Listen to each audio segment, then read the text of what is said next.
మీరు కొత్తగా business start చేయాలనుకుంటున్నారా? మార్చ్ 16-17 హైటెక్స్ లో ఫ్రాన్సెస్ ఇండియా బిగ్గెస్ట్ ఫ్రో ఎక్స్పో. రాజనగరంలో మాత్రం ప్రతిదీ ఈ రాజుగారి చేతిలోనే ఉంటది అన్న మాట కూడా మనం విన్నాం కదా ఆల్రెడీ. కానీ ప్రత్యర్థులు ఒకటి ఆరోపిస్తున్నారు ఇప్పుడు ప్రధానంగా, రాజానగరానికి రాజా స్థానికేతరుడు అని గట్టిగా ప్రత్యర్థులు భుజానికి ఎత్తుకున్నారు. మా నాన్నగారు కోనసీమ ప్రాంతం నుంచి వచ్చి రాజమండ్రిలో సెటిల్ అయ్యి ఆవేళ కడియం నియోజకవర్గాన్ని ప్రాతినిధ్యం వహించారు.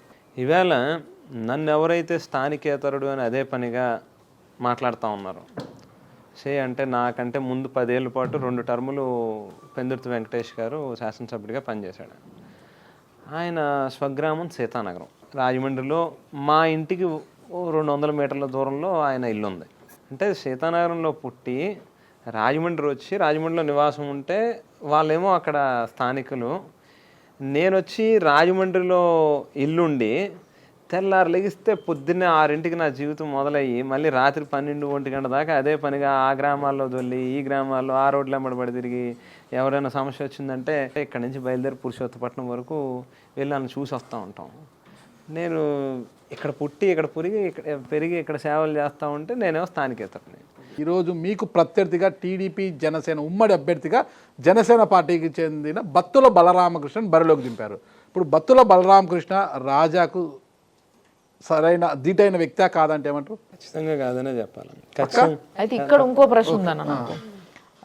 బత్తుల బలరామకృష్ణ అనగానే ఇంకొక టాక్ ఏంటంటే, రీసెంట్గా మీ తమ్ముడికి ఘనంగా పెళ్లి చేసిండ్రు మీరు. చాలా ఘనంగా పెళ్ళి అయింది అందరికి. ఆ పెళ్లి గురించి తన పెంపుడు కుమారుడికి ఎంత వివాహం చేసిందో ఆ స్థాయిలో ఇంచుమించు అదే స్థాయిలో చేశారు. ఆ స్థాయి పెళ్లి గురించి మాట్లాడదామన్నా. బట్ దానికన్నా ముందు ప్రత్యర్థిగా ఆయన నాకు తూగడు అన్నట్టుగా మీరు చెప్తున్నారు కాబట్టి, మరి ఈ టాక్ ఎక్కడి నుంచి వచ్చింది?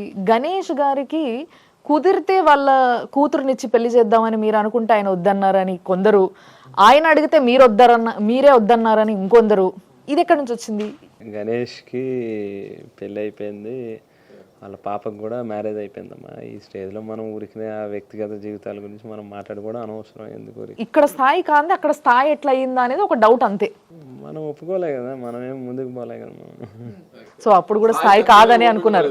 బహుశా ఒక మనిషికి కోట్ల రూపాయల ఆస్తులు ఉంటే వాళ్ళ స్థాయి పెద్దదని చెప్పాను కాదు. ఇక్కడ ఎంపీటీసీకి మా పార్టీ బ్యానర్ మీద మా ముఖ్యమంత్రి గారి ఫోటో, నా ఫోటో చూపించుకుని ఎంపీటీసీకి గెలిచాడు ఆయన. వాళ్ళ భార్య, వాళ్ళ సతీమణి వెంకటలక్ష్మి గారు.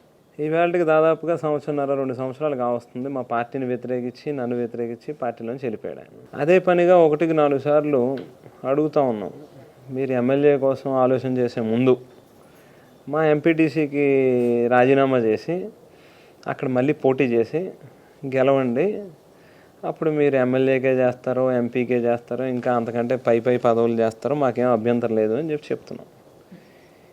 తన సొంత ఊరిలో, తను పుట్టి పెరిగిన ఊరిలోనే ఎంపీటీసీకి రాజీనామా చేసి మళ్ళీ పోటీ చేసే ధైర్యం చేయని వ్యక్తి ఈవేళ నా దగ్గర డబ్బులు ఉన్నాయి కదా అని చెప్పి నేను ఎమ్మెల్యేని అయిపోతానంటే ఎక్కడికి పోతున్నట్టు? అంటే ఆయన స్థాయి అందుకని పెద్దదని అనాలా నేను? అంటే మీరు ఇట్లా అంటున్నారు కానీ ఇంకోటి ఏంటంటే, ఒక స్టేజ్లో మీ చేతిలో పైసలు లేనప్పుడు ఆయన ఆర్థిక సహాయం కూడా చేసిండ్రు మీకు ఎలక్షన్స్ కోసం అని చెప్పి, కొంచెం సహాయం చేయడం జరిగింది అనేది కూడా ఉంది. మరి చేశారు ఎలక్షన్లో ఆయన మనకి ఏమంటారు ఎలక్షన్ ఫండ్ ఇచ్చారు, నాకు చాలామంది ఇచ్చారు, అందులో ఆయన కూడా ఇచ్చాడు కొంత. అప్పుడు 2019 ఎలక్షన్లో డబ్బులు ఇచ్చాడు ఆయన. అందులో ఎలక్షన్లకు ఇచ్చిన డబ్బులు తిరిగి ఇచ్చేది నేను. ఫండ్ ఇచ్చాడు ఎలక్షన్ ఫండ్ ఇచ్చాడు. ఎలక్షన్లో ఫండ్ ఇచ్చిన వ్యక్తే ఈరోజు మీకు ప్రత్యర్థిగా మారిపోయాడు. మళ్ళీ ఆయన స్థాయి తక్కువ అని ఎలా అనుకుంటారు?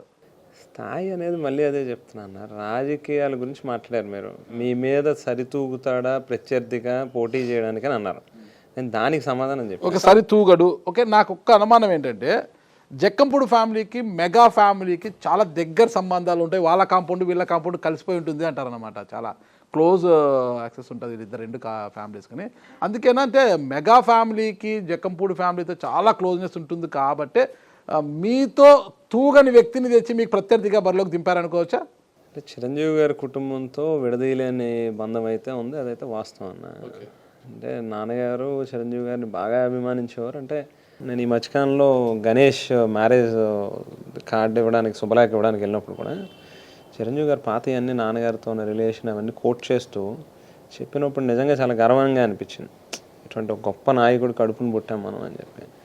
ఏం జరిగింది, ఏ కారణంతో జనసేనకి ఇచ్చారు, లేకపోతే జనసేనలో ఇచ్చిన అభ్యర్థికి ఏ కారణం చేత ఇచ్చారు అనేది మరి ఏమో వాళ్ళకి తెలియాలి. కానీ అంటే చిరంజీవి గారికి పవన్ కళ్యాణ్ గారికి చిరంజీవి గారు ఏమంత పెద్ద మరి అందులోకి ఇన్వాల్వ్ అవుతారని అనుకోను. కానీ చిరంజీవి గారితో మంచి యాక్సెస్ ఉంది, ఆ కుటుంబంతో మాత్రం ఖచ్చితంగా విడదీయలేని అనుబంధం ఉందని అయితే చెప్పాలి. ఈ 5 ఏళ్లలో రాజానగరంలో ఒక ఎమ్మెల్యేగా మీరు ఎన్నికలకు ముందు ఇచ్చిన హామీలన్నీ నెరవేర్చాను అని ఖచ్చితంగా చెప్పగలుగుతారా? ఖచ్చితంగా చాలా ఫార్ బెటర్గా పాత వాళ్ళకంటే కూడా చాలా అంటే ఒక 25-30 రెట్లు ఎక్కువ పనిచేసామని చెప్పగలను. ఇవాళ నేను ఎక్కడికి వెళ్ళినా 5 ఏళ్ళ పాలన 5 మాటల్లో 1158 కోట్ల రూపాయలతో వివిధ స్థాయిల్లో గ్రామ స్థాయి నుంచి నియోజకవర్గం స్థాయి వరకు వివిధ శాఖలతో అభివృద్ధి కార్యక్రమాలు చేపట్టాం. మరో 1142 కోట్ల రూపాయలు ఈ అమ్మఒడి, చేయూత, ఆసరా, కాపునేస్తం, విద్యా దీవెన, వసతి దీవెన, చేదోడు తోడు ఇటువంటి అన్నీ కలిపి ప్రజల అకౌంట్లో ఏ ఒక్కరికి రూపాయలు లంచం ఇవ్వాల్సిన అవసరం లేకుండా నేరుగా వాళ్ళ అకౌంట్లో డబ్బులు వేసాం. 20,172 మందికి ఇల్లు లేని నిరుపేదలకి ఇళ్ల స్థలాలు ఇచ్చాం. అక్కడ అన్ని రకాల మౌలిక వస్తువులు, కరెంటు, లేకపోతే వాటరు, బోర్ కావచ్చు, గ్రావెల్ రోడ్డు, ల్యాండ్ లెవెలింగ్ ఇవన్నీ చేసి చక్కగా వాళ్ళ చేతిలో పట్టా పెట్టాం. హౌసింగ్ లోన్లు కూడా 9,000 మందికి ఇచ్చాం.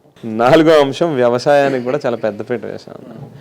అంటే అన్ని నియోజకవర్గాల మాదిరిగా రైతు భరోసా కేంద్రాలు అయ్యే కాకుండా అలా అగ్రికల్చర్ ల్యాబ్ ఏదైతే ఉందో ఇంటిగ్రేటెడ్ అగ్రికల్చర్ ల్యాబ్ స్టేట్లోనే నెంబర్ 1 కింద పనిచేస్తాం. సేమ్ టైం అగ్రికల్చర్ గోడౌన్స్ నిర్మాణం చేస్తున్నాం. పిఎస్సిఎస్ సొసైటీ బిల్డింగ్స్ బ్రహ్మాండంగా నిర్మాణం చేసాం. ప్రొక్యూర్మెంట్ సెంటర్స్ పూర్వం మా దగ్గర ప్యాడీ మన జవార్ కానీ, మెయిజ్ కానీ, బెంగాల్ గ్రామ్ ఇవన్నీ ఉండేవి కాదు. ఇప్పుడు మా దగ్గర పెట్టాం. వీటన్నిటికంటే పైన ఏంటంటే గతంలో మొదటి పంటకి నీళ్ళు ఇవ్వాలంటేనే రైతుల్లో ఏడిపించి నీళ్ళు ఇచ్చేవారు. మొదటి పంటకు మాత్రమే కాకుండా 2వ పంటకి సైతం పుష్కలంగా సాగునీరు అందిస్తాం. అంటే నీళ్ళు ఇవ్వడం అంటే నీళ్ళు ఇవ్వడం అని కాదు.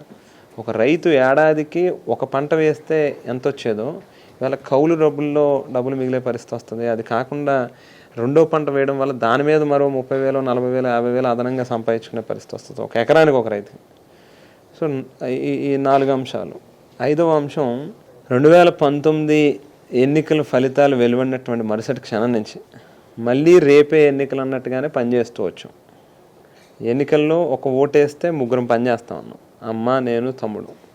మా 3కి అదనంగా నా సతీమణి పనిచేస్తుంది. ఎవరికైనా ఎక్కడైనా ఏదైనా వైద్య సేవలు అవసరమైతే తన కింద 4-5 పిఆర్ఓలు పెట్టుకుని తను కూడా ఎంబీబీఎస్ చేసింది. వాళ్ళందరినీ కోఆర్డినేట్ చేసుకుంటూ ఎవరికైనా ఏదైనా మెడికల్ సర్వీసెస్ అవసరమైతే తను ఆఫ్ కోర్స్ వాస్తవం. సుమన్ టీవీలో మీ పర్సనల్ అండ్ బిజినెస్ ప్రమోషన్స్ కోసం కింది నెంబర్కి కాంటాక్ట్ చేయండి.